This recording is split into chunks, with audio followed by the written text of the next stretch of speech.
So this one's gonna bring back the TV dinner. Just throwing it out there. It's gonna happen, especially with Netflix. So cook us some steaks, maybe even some dessert. Make an appetizer. Probably gonna need it.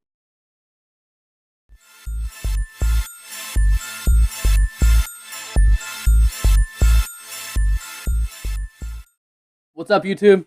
Duncan Scott here with today's episode, and wow, it's gonna be a good treat. So today we are discussing and talking about The Irishman, written and directed by Martin Scorsese, based off the book I Heard You Paint Houses.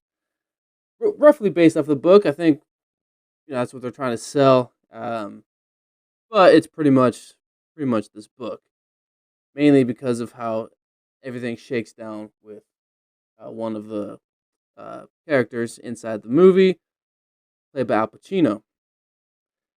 So not gonna do any spoilers. Just gonna talk about the movie itself. It's 3.5 hours long, so it's a long one. But I think it's a good thing. It's a bad thing. I guess it depends on the person. Now, for Martin Scorsese, it's kind of his style. It's what he likes to do. If you look back at his other epics, Casino, for example. However, uh, this movie, I feel like the way that he did it, the story he was trying to tell, I don't see how he could have done it any other way. 3.5 hours is a long time. However, the way the movie shakes down, it has to be this way. There's so much content here, a big story to tell, and the most important piece about it is it covers a long period of time. And so it's got Robert De Niro. He plays the Irishman. Frank Sheeran. Um, we also bring back Joe Pesci out of retirement.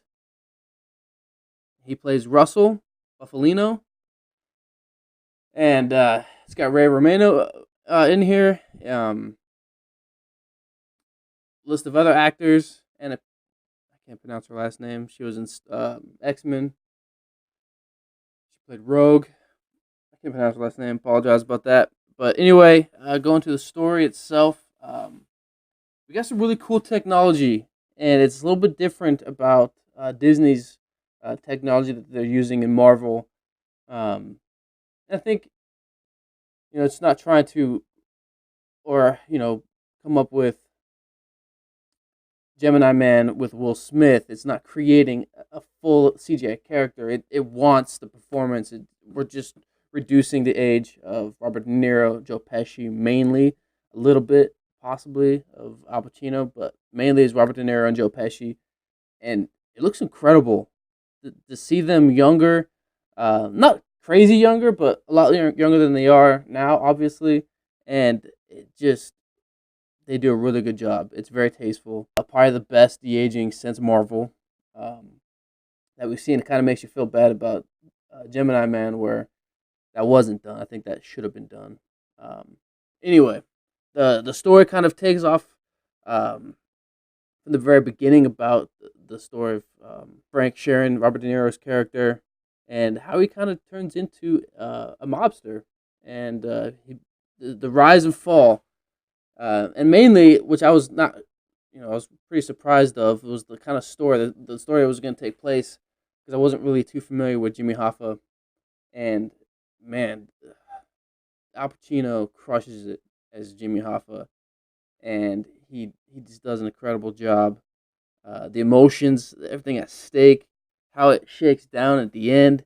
Um, it's a great movie. Robert De Niro, Joe Pesci, I think those guys, they carry it. And I think when it comes down to 3.5 hours, that is a long movie. It's a slow burn, guys. It's not.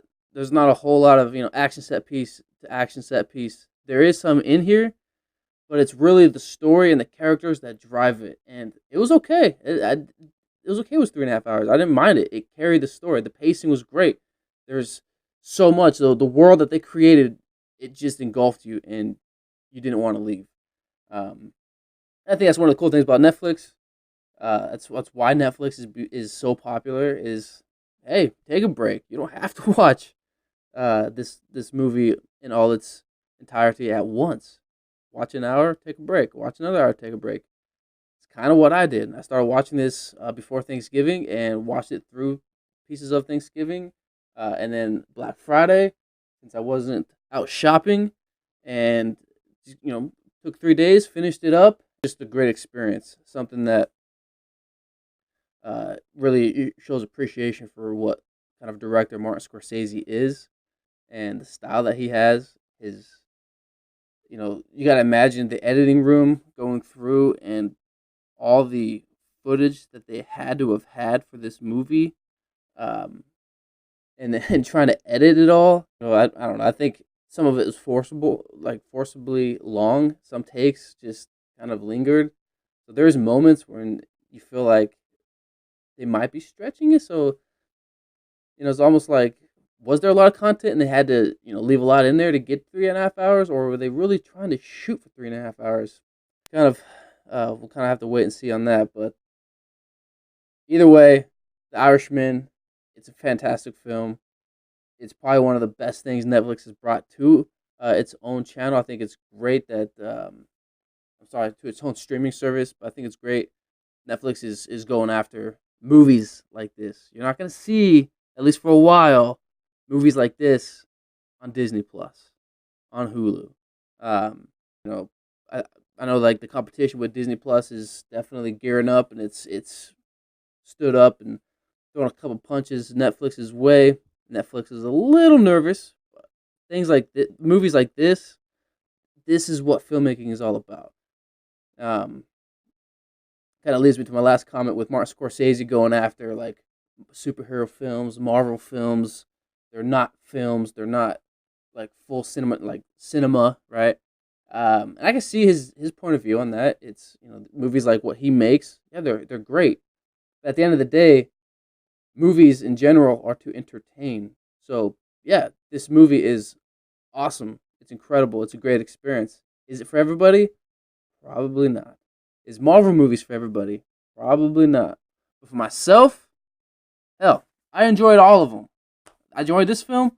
I enjoyed all of the Marvel films. I like to be entertained, and that's the purpose of film. To me, that's the passion of film. That's why I love movies so much. That's why I love TV shows so much. It's the power of it, and that's why it's just based off your opinion. Whatever you want, if that's your choice, fine. But I don't think it's anything to dock it or to say that one is better. They're all different, but they're all the same as well. Their whole purpose is to tell stories. And if you want to think about like Marvel told one incredible story with the Infinity Saga, and this movie itself tells an incredible story. So there you guys have it. That's my review. It is definitely worth a watch. Sit down, make some food, have some dinner. It's worth it. It really is. All right, so this is Duncan Scott from All About Film. Thank you guys so much for watching and listening, and I appreciate you all. Again, any comments or feedback below? I would love any kind of feedback I can get. I appreciate everything. Thank you so much. Duncan Scott out.